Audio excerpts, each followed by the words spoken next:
Isn't there like this thing called the Fourth Amendment or something, where it's like no illegal search and seizures? Yeah. Is that a thing anymore? Not when you're a gun dealer, apparently. And it's funny because, oh man, we could go down a rabbit hole about Let's this. do it. I don't even care. All right. So this is worth it. This is crazy. I had an ATF agent in my, and so the guys who do those inspections they're called IOIs. They're investigative officers and inspectors, right? Well, I'm just curious. Do they feel bad? Like, are they ever like just Imagine being like that sorry guy. about Yeah. this, but we have Kinda, to? yeah, they actually are. Okay. Those ATF agents are like, we're just doing our job. We've got to make sure this gun lines up with this serial number in this book and this 4473 to this guy, and his license is correct and his address was right and his signature's on the page and you have your, employee signature too and all that, right? And again, they can't even keep to the standard themselves, but they require us to, and we do. And so they do the inspections. Then they write up a list of violations, and then they send that to their director, and then the director determines what action will be taken. A letter, a warning conference, or a revocation hearing. And so that happens once a year-ish. And then the other side of it is enforcement. So there's the ATF enforcement side, which are actively doing investigations into the biker gang or the Crips and the Bloods with guns, or the nefarious people out there that legitimately do evil with guns. But, they also wear a big badge. And so funny story is we had an investigation going on a few years ago. It was actually a pretty well-known investigation. It was in the newspapers of a guy who was in the police academy to become a cop who purchased a Glock pistol from our store and from another store by showing a police ID and signing our law enforcement affidavit that he had powers of arrest. And turns out he was just a dispatcher.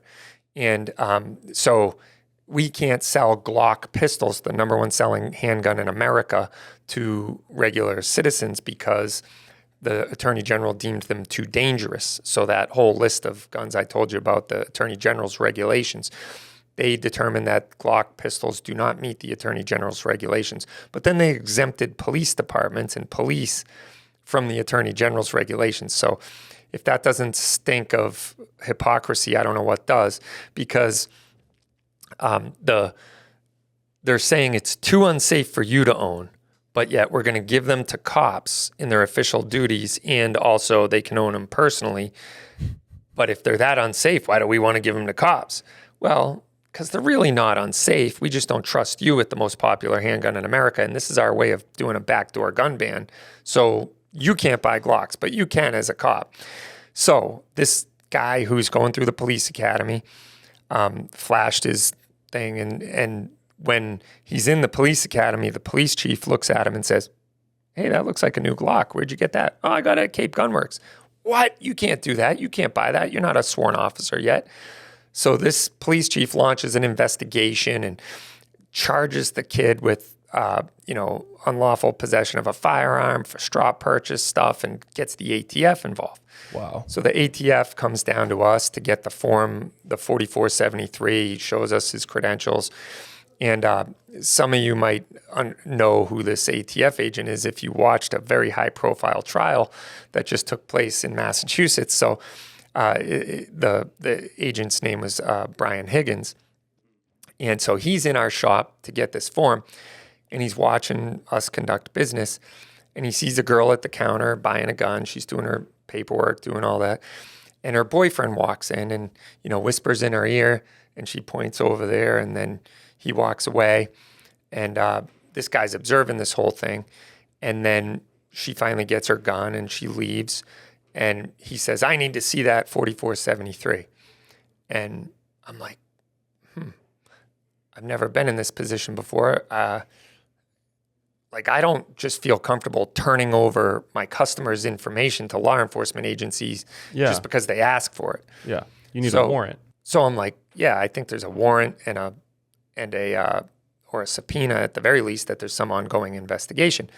So I bring the form into my general manager, and I go in the other room and I ask Brendan, my business partner, I said, "Do we have to give federal forms to the ATF upon demand? And he goes, I don't think so, but let me call our lawyer. We have a lawyer that is on call about, about this type of stuff, especially interactions with the ATF. So he calls him, and this guy used to be one of the directors of the Boston field office of the ATF. So he knows his stuff, right? So he calls him, and meanwhile, while we're off to the side talking, this ATF agent goes into my manager's office and says, I need to see that form. So my manager doesn't know any better, and he hands it over, and he's taking pictures of it and, writing down information off this form. And then he walks back out. I come out, and Brendan is on the phone with the lawyer, and the lawyer says, and I'll keep it a G rating here, but he says, tell him to go bleep himself. And so Brendan comes out and says, yeah, we're not going to give you that information. I'm sorry. Come back with a warrant or a subpoena or something like that, and we'll be glad to oblige. But, we don't feel comfortable giving out confidential information just on a fishing expedition by you. And he goes, what? He hits the moon. No one has ever denied me that form. And that's ATF property. Those forms are ATF property. And we're like, no, they're actually not. We have to retain them as records for 20 years, forever. And he's like, nope, that's my property. I can inspect them whenever I want. I want to see that now. And by the way, I already looked at it in your manager's office, so I already got what I need. But you don't tell me no. He was really upset. So he told you that he already got it? Yeah, he told us that he already got it. I'm like, well, I didn't give you permission or authorize you to do that. And, frankly, I think you're overstepping your bounds here. And we're very pro-police. We'll help any investigation, but I believe you're on a fishing expedition and you just don't like the color of the skin or what that person looked like who's at the counter buying a gun. Frankly, that's what I think happened here. And he goes, you don't know why I'm asking for it. And I said, well, I'm just calling it like I see it. And we internally knew this wasn't a straw purchase. If he was making the argument that she was buying the gun for the boyfriend or something like that, that's what he was implying. And I said, nope, that's not the situation. This girl has been in multiple times, has gone out on the range with an instructor to select a handgun that fits her hand, that one she likes, that, meets the requirements that she has. She's, test fired it. She's narrowed it down and then ultimately made a selection. And today is the day she's picking it up. This is not a straw purchase. And so he's like, well, I'm not going to talk to you about what an ongoing investigation. So he gets back to his office, and his director just got reamed out by my lawyer who used to work for that office. And he basically tells him, you got to make this right. You got to cover your butt because you're exposed now. You're out there in the wind without any legal protection because you're, demanding this. And so he goes and assembles a grand jury to investigate this girl for a straw purchase. And comes back to us with a subpoena on a Saturday or Sunday morning. I can't remember what day it was. When we have a instructor here from New York to teach a class to like 14 people. People have driven from like Connecticut and Rhode Island and all over Massachusetts to be in this class. And he shows up with like 8 police cars, and he walks in and he disarms everyone in the store. Like, you can't be in the store with me with a gun. I want your gun. And like, so my employees are kind of like, what do I do? And so he's like, you got to, unload your gun and I'll hold on to it while you're in the store. And by the way, I want everyone out anyway. You can't be in the building with me at the same time while I'm conducting my investigation. And he has a subpoena for the hard drive of our video camera surveillance system. So he can sit there and watch the world go by in 30-second clips, around that day. But he doesn't just ask for the clips for that day. He takes the whole server out of the building. And this could have been done by just him walking in that one closet, which is like a 4x6 closet, but he shut down the entire operation of the building, and with like 8 cruisers parked out front. So it looks like we're, selling machine guns to kids out the back door.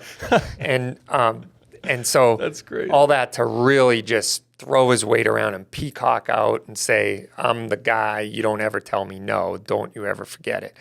And so he did that to cover his butt because, And then once they found out, oh yeah, it wasn't a straw purchase, they just closed the investigation and went on as business as usual. So it was crazy.